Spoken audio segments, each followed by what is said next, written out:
प्रभु यीशु के नाम की महिमा हो।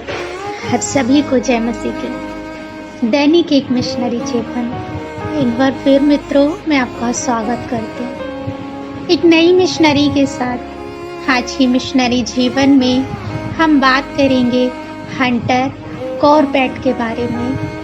जन्म 8 दिसंबर 1835, मृत्यु 7 जनवरी 1920।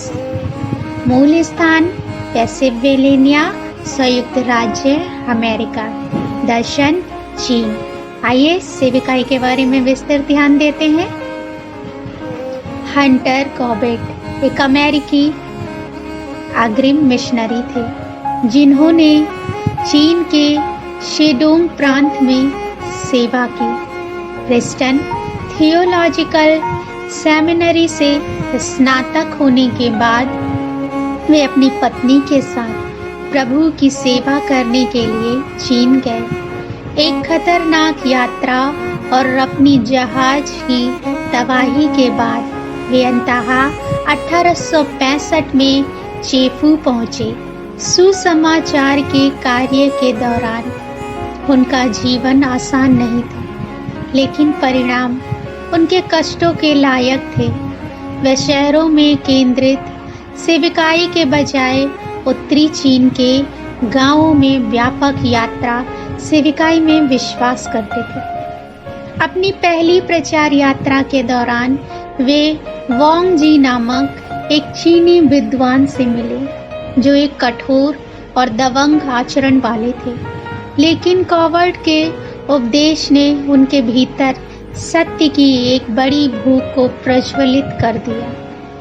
उन्होंने कॉर्बेट के साथ गहन बाइबल अध्ययन में काफी समय बिताया और जल्द ही उन्होंने बपतिस्मा ले लिया। वांग जी के जीवन और रवैये में बदलाव ने उनकी पत्नी को आश्चर्यचकित कर दिया, जिन्होंने बाद में मसीह को स्वीकार कर लिया। वांग जी दंपति बाद में चीन में आगे की सेविकाई के लिए नींव बने। सफल सेविकाई के साथ साथ परीक्षण और उत्पीड़न भी आए। किसी तरह कॉर्बेट के खिलाफ अफवाहें फैल गईं कि उन्होंने बच्चों को चुरा लिया है और विद्रोह की साजिश रच रहे हैं। लोग अचानक से शत्रुतापूर्ण हो गए और वे जहां भी गए उस पर पथराव करने लगे। अद्भुत रीति से कई बार वे मौत से बच गए। एक बार जब वे सुसमाचार की यात्रा से लौटे तो उन्होंने पाया कि उनके घर में तोड़फोड़ की गई थी। फिर भी उनकी सभी विपत्तियों में परमेश्वर कॉर्बेट की ताकत और ढाल बने रहे। कॉर्बेट को सुसमाचार प्रचार करने के अपने अपरंपरागत तरीकों के लिए जाने जाते थे। जब उन्होंने देखा कि लोगों को सुसमाचार सुनने में कोई दिलचस्पी नहीं है, तो उन्होंने एक थिएटर किराए पर लिया और उसके एक हिस्से को एक संग्रहालय में बदल दिया।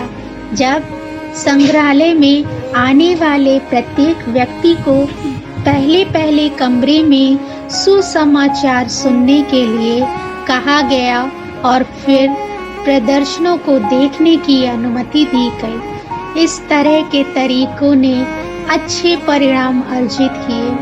उन्होंने शेडोंग मिशन की भी स्थापना की, जिसमें 1895 में लगभग 63 मिशनरी और 36 चर्च थे।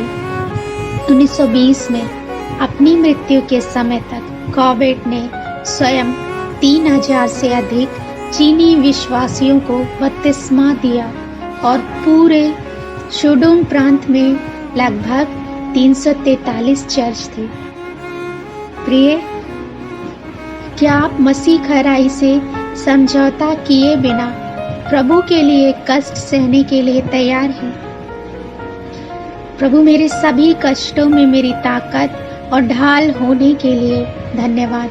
आमीन। परमपिता परमेश्वर आप सभी को आशीषित करे।